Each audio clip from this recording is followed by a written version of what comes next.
Support comes from the Missouri Forest Products Association. Missouri produces wood pallets, railroad ties, white oak barrels, hardwood floors, and more. Details on the variety of products made in the state are at choosewood.com. From the St. Louis Public Radio Newsroom, this is The Gateway. It's Wednesday, January 6th. I'm Wayne Pratt.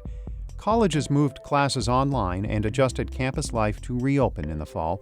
But while they tried to deliver on academics, students say one part of college was missing: the social life. I kept describing this semester as it's all the worst parts of college. In just a few minutes, St. Louis Public Radio's Ryan Delaney tells us what students think of attending college during a pandemic. Missouri lawmakers are headed back to Jefferson City today for the start of a session during the pandemic. Some precautions will be in place for the roughly 5-month legislative session. House and Senate administrative staff must wear face masks. Lawmakers are not required to wear those masks, but are strongly being encouraged to do so. The Capitol is still open to the public. Visitors will have their temperatures taken and be questioned about possible infection. Public seating will be limited in committee hearings to avoid crowding, and hearings will be streamed online. The usually routine process of choosing new St. Louis County Council leadership has been plunged into controversy. A council member who will not be in office next week has cast a decisive vote. St. Louis Public Radio's Jason Rosenbaum has more.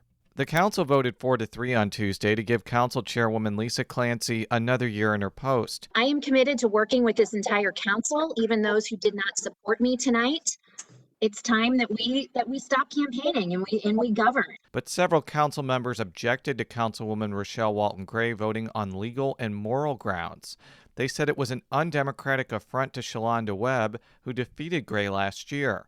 Webb says people in her North St. Louis County district are angry. You can't invite us to the table and say, okay, yeah, we want you at the table. We want to hear your voice.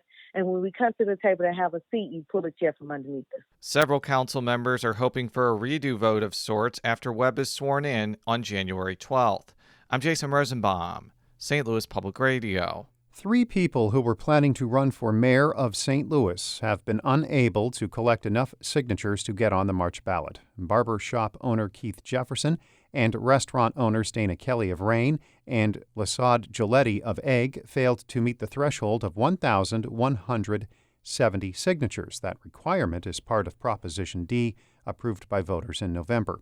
That leaves 4 candidates: Treasurer Tashara Jones, 20th Ward Alderwoman Kara Spencer, Board of Aldermen President Louis Reed, and Utility Executive Andrew Jones. A committee of the St. Louis Board of Aldermen has endorsed a 3-year contract with an Ohio company to provide aerial surveillance of the city. St. Louis Public Radio's Rachel Lippman reports. The deal allows persistent surveillance systems to help the St. Louis Police Department track victims, suspects, and witnesses in certain crimes. Most are serious felonies, although the legislation also covers illegal dumping. Funding comes from an outside source. 16th Ward Alderman Tom Oldenburg worked with the company and local lawyers to draft the contract. He says the violence of 2020, in which 262 people were killed, makes the assistance from the technology more important. The stated goals, quite frankly, of the bill and of the agreement is justice for victims and their families. Opponents say there is no evidence the planes work and call the surveillance a civil rights violation. I'm Rachel Lippman, St. Louis Public Radio.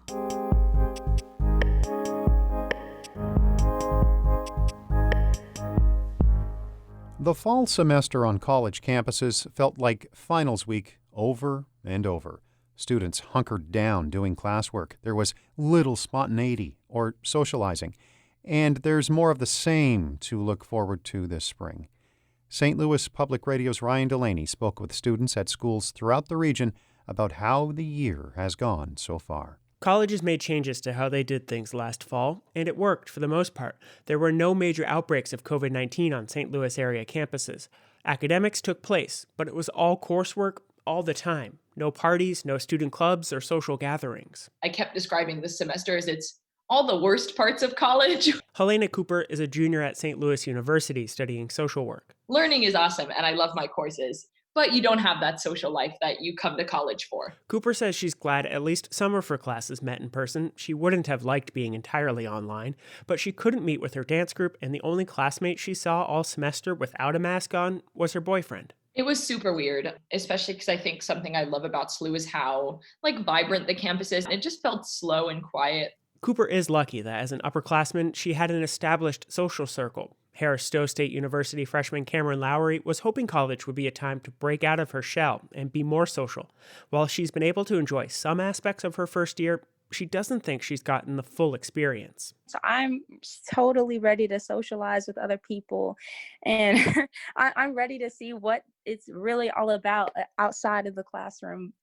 I've talked to so many students, and everyone is so exhausted and just ready to give up. Exhaustion and stress worries Bryce Dean, a sophomore at Harris Stowe. He feels so much of his college experience has already been stolen. It's also been hard to focus on school, as the pandemic affects so many. For students like myself, and I know a lot of other students that lost family members due to COVID, and they were told, all right, go away to college and take these classes remotely. You have this extreme workload. You're not allowed to go outside of your house or your room. There is not much for us to do for stress relievers. Dean says he's been impressed with the determination of fellow students to get their work done.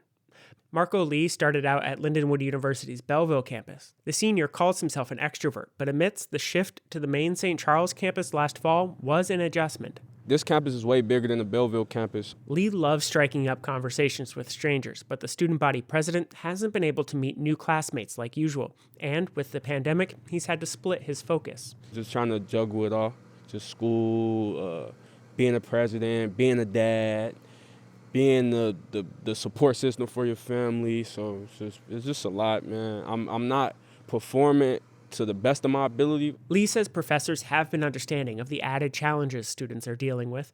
University of Missouri St. Louis junior Aman Chushti is majoring in public policy with 4 minors, but even she saw her usual drive run out as the semester dragged on. After Thanksgiving break, my motivation has plummeted. I would love to sit in a classroom for the rest of my life, but this is getting hard.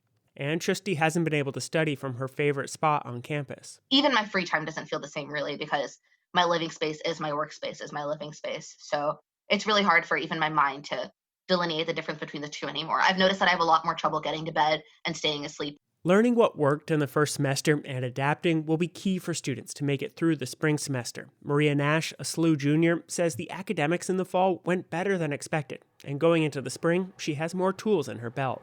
I know what struggles I faced, and I have somewhat of an idea of what can help me have an even better spring semester. The spring semester will likely be a slog, especially as another college tradition goes away.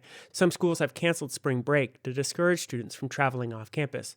May is a long way away. I'm Ryan Delaney, St. Louis Public Radio.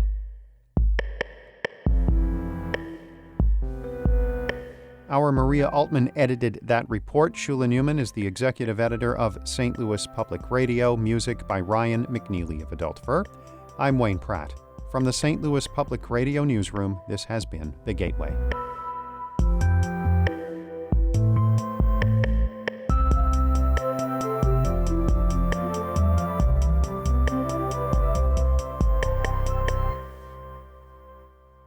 Support comes from Missouri Forest Products Association, committed to sustainable and sound conservation of the state's forests, which support more than 41,000 Missouri jobs, resulting in a $10 billion industry.